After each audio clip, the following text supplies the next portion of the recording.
Olá, seja bem-vindo ao meu canal. Meu nome é Ângela Natel e vamos para a leitura da semana. Eu quero ler um trecho deste livro aqui, Quem Matou Jesus? As Raízes do Antissemitismo na História Evangélica da Morte de Jesus, do John Dominic Crossan. Então, quero ler especificamente esse trecho em que ele fala antijudaísmo e antissemitismo. No início do capítulo, fiz esta pergunta e agora a repito. Qual é o interesse por trás de tudo isso? Por que deveria o interessado leitor, não sendo um estudioso do assunto, preocupar-se com quantas fontes temos para as narrativas da paixão e ressurreição, se elas derivam de profecia ou de história, e como Brown e eu discordamos sobre isso, aquilo ou aquilo outro? A resposta, dada antes no prefácio, envolve as narrativas da paixão e ressurreição como matriz para o antijudaísmo cristão e, por fim, para o antissemitismo europeu. Eu diferencio esses dois termos porque o antissemitismo só aparece na história quando o antijudaísmo está combinado com o racismo. Antijudaísmo é preconceito religioso. Um judeu pode converter-se para evitá-lo. Antissemitismo é preconceito racial. Um judeu não pode fazer nada para evitá-lo. Embora sejam ambos igualmente desprezíveis, suas definições são diferentes. Narrativas que enviam pessoas para matar. O antijudaísmo é séculos mais velho que o cristianismo. A obra final de José, escrita bem em fins do século I, é uma defesa contra as calúnias maliciosas, a malignidade e a falsidade deliberada, as declarações apressadas e mentirosas sobre nós. Contra Pion 2,4, entre outros. Externamente, os registros de desprezo pagão e os registros de respeito pagão pelo judaísmo começaram assim com a cultura grega. E depois o poder romano integraram o leste do Mediterrâneo em todo mais ou menos unificado. Internamente, grupos divergentes dentro do judaísmo se opuseram uns aos outros naqueles mesmos séculos, em tudo, desde a oposição armada até o ataque da retórica e o xingamento. Leia, por exemplo, Joséfo a respeito de qualquer outro judeu de quem ele não goste, ou a fama que os essênios do Qumran, dos pergaminhos do Mar Morto, atribuem àqueles outros judeus a quem eles se opunham. O cristianismo começou como uma seita dentro do judaísmo e aqui lentamente, ali rapidamente, separou-se para tornar-se, afinal, uma religião distinta. Se tudo isso tivesse permanecido no nível religioso, cada lado teria sido acusado e teria denegrido o outro com bastante segurança para sempre. Mas por volta do século IV, o cristianismo era a religião oficial do Império Romano, e com o despertar da Europa cristã, o antijudaísmo mudou-se do debate teológico para a possibilidade letal. Pense agora nas narrativas da paixão e ressurreição ouvidas num mundo predominantemente cristão. Aquelas nossas narrativas não enviaram certas pessoas para matar? Volte por um momento àquela escuridão ao meio-dia de Amós 8:9, no início deste capítulo. E lembre-se de como sua ameaça profética era cumprida durante a execução de Jesus. Cumprida entre aspas, tá? Eu acrescento agora as citações de dois famosos especialistas cristãos, um de cada lado do Mediterrâneo, que viveram por volta do final do século II. A primeira é a de Irineu de Lyon, na Gália. Aqueles, além disso, que disseram em Amós 8:9, naquele dia, disse o Senhor Deus, farei o sol se pôr ao meio-dia e escurecerei a terra em plena luz do dia. Transformarei seus banquetes em prantos e todas as suas canções em lamentos. Claramente anunciou aquela obscuridade do sol, a qual no momento de sua crucificação ocorreu a partir da 6ª hora, e que depois deste evento, aqueles dias que eram festivos de acordo com a lei, assim como suas canções, deveriam ser transformadas em tristeza e lamentação, quando eles fossem entregues aos gentios romanos. Contra as heresias, 4:33-12. Roberts et al. 1:5-10. Não só a escuridão é cumprida com a morte de Jesus, mas também o lamento é cumprido com a destruição de Jerusalém pelos romanos. O segundo exemplo é de Tertuliano de Cartago, na África romana, e possui o mesmo duplo comprimento profético, mas agora a escuridão ao meio-dia de Amós, entrelaçada com a escuridão da Páscoa judaica do Êxodo. Pois aquilo que aconteceu na sua paixão, aquele meio-dia que se tornou escuro, o profeta Amós anuncia dizendo em Amós 9, 9 e 10. Naquele dia, disse o Senhor, farei o sol se pôr ao meio-dia, e escurecerei a terra em plena luz do dia. Transformarei seus banquetes em prantos e todas as suas canções em lamentos. Porei farrapos sobre todos os lombos e a nudez sobre todas as cabeças. Eu o farei como um lamento por um filho único, e o final será como um dia amargo. Pois assim faríeis no início do primeiro mês de vossos novos anos, como igualmente Moisés profetizou quando vaticinou que toda a comunidade dos filhos de Israel deveria, à noite, desculpa, imolar um cordeiro e deveria comer esse solene sacrifício desse dia, ou seja, do pessar do pão ázimo, com amargor, e acrescentou que é o pessar do Senhor. Êxodo 12.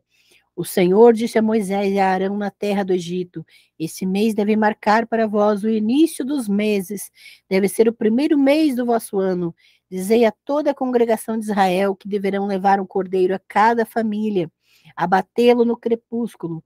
Deverão comer o cordeiro naquela mesma noite com pão ázimo e ervas amargas. É a Páscoa do Senhor, ou seja, a paixão de Cristo, que a profecia foi assim também cumprida, que no primeiro dia do pão ázimo matastes o Cristo, e que as profecias podiam ser cumpridas. O dia apressou-se em fazer uma noite, ou seja, a causar a escuridão, que foi feita ao meio-dia. E assim, em Amós 8:10. Seus banquetes Deus transformou em prantos e suas canções em lamentos, pois após a paixão de Cristo sofrestes igual escravidão e dispersão, profetizadas antes através do Espírito Santo. Uma resposta aos judeus, 10, Robert et al., 3:167, grifos meus. Sua cabeça gira um pouco e seus olhos ficam vitrificados ao acompanhar este último raciocínio? É muito difícil ler tal exegese especializada, mas é isso que a profecia da paixão parecia ser antes e continua a parecer depois de ter sido transformada em narrativas da paixão para uma audiência mais popular. A exegese é para especialistas, a narrativa é para todos. Meu objetivo ao citar esses textos é forçar o lado ético da historicidade, a necessidade moral de fazer um julgamento sobre o que de fato ocorreu. Houve ou não escuridão no meio-dia quando Jesus foi crucificado? Ela aconteceu historicamente ou foi criada para declarar na fé cristã que Jesus morreu de acordo com as Escrituras, ou seja, dentro da vontade de Deus? Nem mais, nem menos? Estes textos duplos foram tirados de uma época em que o Império Romano ainda era pagão. E quando os cristãos não podiam fazer outra coisa contra os judeus a não ser contestar e acusar. Eis aqui o texto final de um sermão da quaresma de Cirilo, bispo de Jerusalém, entre 349 e 387. Procurais a que hora exatamente o sol se pôs? Foi a quinta ou a sexta ou a 10ª? Dizei a hora exata, profeta, aos judeus desatentos quando o sol se pôs? O profeta diz em Amós 8:9, naquele dia o Senhor Deus, farei o sol se pôr ao meio-dia, pois havia trevas desde a hora sexta, e escurecerei a terra em plena luz do dia. Que estação é essa, profeta, e que tipo de dia, em Amós 8:10?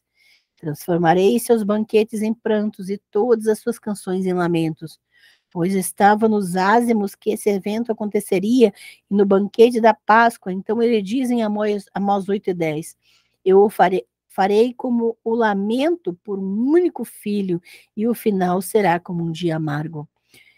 Pois no dia de ázimos e na hora do banquete as mulheres lamentaram e choraram, e os apóstolos que se haviam escondido foram tomados por angústia. Quão maravilhosa profecia! Leituras Catequéticas 13:25, Macaulay Stephenson 2:21. Não há nenhum conteúdo novo aqui, comparado a Irineu e Tertuliano, mas a data faz toda a diferença.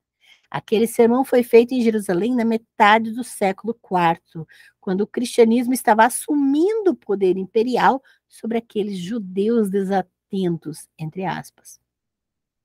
É isso que está em questão neste livro, e é por isso para um público geral. É improvável que haja algumas narrativas no Novo Testamento que possamos deixar de lado como talvez históricas e evitar fazer sobre elas nosso melhor julgamento ou reconstrução histórica. Mas as narrativas da paixão e ressurreição são diferentes, porque têm sido a semente para o antijudaísmo cristão. E sem aquele antijudaísmo cristão, o antissemitismo europeu letal e genocida teria sido impossível, ou pelo menos não teria. O que estava em jogo nessas narrativas da paixão e ressurreição, no longo do curso da história, era o Holocausto judeu. E eu resolvi ler esse trecho um pouco mais longo do Crossan, em que ele cita três interpretações de especialistas, entre aspas, exatamente um detalhe que eu pontuo no meu curso Leituras do Novo Testamento, os 4 Evangelhos e a Literatura, e também pontuo no meu curso Apocalipse, Texto e Contexto, Sentido e Interpretação. Questões como não somente a suposta historicidade dos textos do Novo Testamento, mas também essa ideia, essa construção antijudaica que posteriormente se desenvolve no antissemitismo. E que nós precisamos ter muita atenção, porque ao defendermos esses textos como históricos, estamos alimentando esse processo de ódio e genocídio. E é por isso que eu não somente recomendo este material, mas também recomendo que você adquira o curso Leituras do Novo Testamento, os 4 Evangelhos e Literatura, e o curso Apocalipse, Texto e Contexto, Sentido e Interpretação. Nós analisamos esses processos de antijudaísmo, a invenção e criação de Judas, exatamente para alimentar esse ódio e essa separação religiosa, e que desemboca posteriormente no antissemitismo, para que nós cortemos o mal pela raiz, cortemos esse sentimento antissemita da comunidade, da sociedade. É preciso saber de onde ele nasceu. E por isso eu recomendo demais essa leitura, recomendo que você adquira os cursos. Este livro não é mais editado, então ao adquirir os cursos você recebe esses materiais de forma digital. Então é muito melhor que a gente verifique por si mesmo do que fique simplesmente atacando ou repetindo coisas que ouvimos sem nenhum tipo de pesquisa, sem verificar por si mesmo. Então, não acredite em tudo que você ouve. Vá e verifique por si mesmo. Aqui está a dica da leitura da semana. Eu espero que você tenha gostado dela e nos vemos na próxima semana com mais leituras.